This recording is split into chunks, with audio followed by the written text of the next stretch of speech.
अस्सलाम वालेकुम। ले जी, कुछ दिन पहले हम गाड़ी पे जा रहे थे जिसकी वजह से हमारी गाड़ी का थोड़ा सा नुकसान हो गया और वो हीट अप हो गई गर्मी की वजह से। तो हमने सोचा कि उसको ठीक करवाने के बजाय उसका पूरा इंजन ही रिप्लेस करवा दिया जाए। तो हमने गाड़ी दी थी हाफिज़ाबाद के पास है सुखे की मंडी गांव है, जहां पे हमें पता चला कि बहुत अच्छा मैकेनिक है जो बाहर से इंजन जो है वो मंगवाता है। तो हमने उसको गाड़ी दे दी ताकि वो उसका इंजन चेंज कर सके। तो फिर 2-4 दिन बाद हमें उसकी कॉल आई कि आके आप अपनी गाड़ी लेके जा सकते हैं।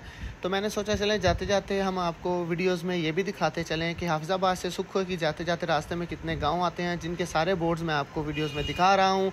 तो इसलिए मौसम भी बहुत अच्छा था क्योंकि सुबह का टाइम था, ठंडी हवा चल रही थी और गाँव सारे हम गुजरते जा रहे थे एक एक करके।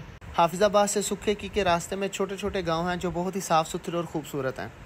हर गांव के पास से गुजरने से उसकी अपनी ही वाइब्स आती थी क्योंकि वहाँ के लोग डिफरेंट, और जो गांव आता जाता था हर उस गांव में रहने वाले लोगों का रहन सहन अलग थलग था। ऐसे ही बातों बातों में काफ़ी गांव गुजर गए और हम काले की मंडी क्रॉस कर गए। हाफिज़ाबाद से सुखे के तकरीबन सेंटर में आता है ये काले की मंडी। ये भी एक बहुत अच्छा सा छोटा सा गाँव है जिसके पास राइस मिल्स हैं, पेट्रोल पम्प्स हैं।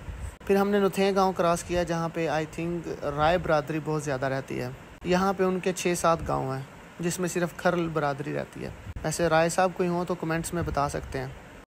इसी तरह गप्पे मारते मारते सफ़र करते मौसम था, पता नहीं चला कि हम कब जो है वो सुखे की करीब पहुंच गए हैं क्योंकि हमें बोर्ड लगा हुआ नज़र आ चुका था। सुखे की मोटरवे इंटरचेंज है उसके पास, इसलिए तो हमने सुखे की मोटरवे इंटरचेंज जो है वो क्रॉस किया। पुल से क्रॉस करके हम सीधा चले गए क्योंकि हमने तो सुखे की गाँव में जाना था। और आप सोच रहे होंगे गांव में कौन सी वर्कशॉप है। कोई लोग ऐसे होते हैं शहरों में आना पसंद नहीं करते और अपने ही एरिया में अपना कारोबार जो है वो चला लेते हैं। ये भी बंदा इसी किस्म का था, लेकिन ये बहुत अच्छा बंदा था, मैकेनिक भी अच्छा था। रास्ते में गुजरते गुजरते हमने कहा आपको गाँव का माहौल दिखाते चलें। मुंजी शुंजी वाह लोगों ला ले इसी नाले मज्जी में चगाई होंगे सन। सुखे की जाते हाफिज़ाबाद से सुखे की जाते रास्ते में निशात मिल जो है उसका आउटलेट भी आता है। निशात मिल भी वहाँ पे है। आपने कभी आना हो तो वहाँ पे आए, डिस्काउंट में कपड़े मिल जाते हैं। हमने वहाँ से पहले ही लेफ़्ट साइड से टर्न ले लिया। ये शॉर्टकट रास्ता था। हमने सोचा कि हम शॉर्टकट में जाते हैं, नहर क्रॉस करते हैं और क्रॉस करते ही आगे 1-2 किलोमीटर के अंदर सुखे की गाँव आ जाएगा। क्योंकि मेन रोड से अगर आप अंदर शॉर्टकट से जाएंगे तो आपको गाँव के नज़ारे देखने को मिल जाएंगे। हम तो वैसे भी गाँव में रहने वाले लोग हैं, चलो आपको भी दिखाते चलते हैं। जब लोग शहर की ज़िंदगी से बोर होते हैं तो वो गांव का रुख करते हैं क्योंकि गांव में सुकून होता है, ठंडी हवा चल रही होती है, तो ना कोई पोल्यूशन ना कोई वहाँ पे शोर शराबा, तो आप सुकून से रह सकते हैं। बातें करते करते हम सुखे की गांव में एंटर हो गए। लिंक रोड से हम फिर मेन रोड पे आ गए, वहाँ से हमने लेफ़्ट लिया और ये सुखे के इलाके में हम एंटर हो चुके थे। इनके राइट साइड इनका कोई सेहत मरकज़ था सुखे की मंडी का। तो हम चलते गए सीधा, यहाँ से आधे किलोमीटर पे हमारी डेस्टिनेशन थी। लो जी, हम पहुँच गए वर्कशॉप के ऊपर। मैकेनिक सारे काम कर रहे थे। हम आके उनके जो उस्ताद जी हैं ये बैठे हुए हैं, शफकत साहब, हम इनसे मिले। इनको बताया कि आपने कॉल की थी आके अपनी गाड़ी ले जाएं। तो ये कहते हैं ठीक है आप ले जा सकते हैं लेकिन अभी थोड़ा सा काम रहता है। मैंने कहा आपने तो हमें कॉल की थी कि आप गाड़ी रेडी हो गया तो हम आगे लेके जा सकते हैं, लेकिन आप अभी कह रहे हैं कि अभी थोड़ा सा काम रहता है, हम तो इतनी दूर से आए हैं। वैसे भी ये सारे रोले जो हैं वर्कशॉपों में अक्सर होते रहते हैं। आप भी जाएं तो आपको ये कहेंगे ठीक है आपका काम कल तक हो जाएगा, परसों तक हो जाएगा, आप आ जाइएगा, लेकिन जब जाते हैं तो अभी कुछ ना कुछ काम रहता होता है। ये गाड़ियों के मसले ही ऐसे हैं।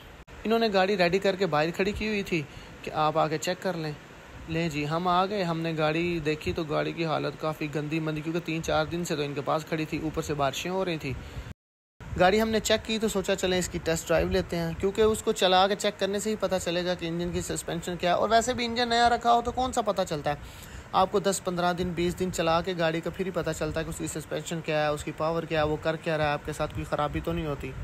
हमने जनाब फिर इसकी एक टेस्ट ड्राइव ली, लेकिन हमें ज़्यादा इस इंजन पे सेटिस्फेक्शन नहीं थी क्योंकि देखने में ये लग रहा था कि इन्होंने हमें न्यू इंजन बोल के फ़र्स्ट हैंड यूज़ वाला इंजन डाल दिया, तो इस वजह से हम ज़्यादा सेटिस्फाइड नहीं थे।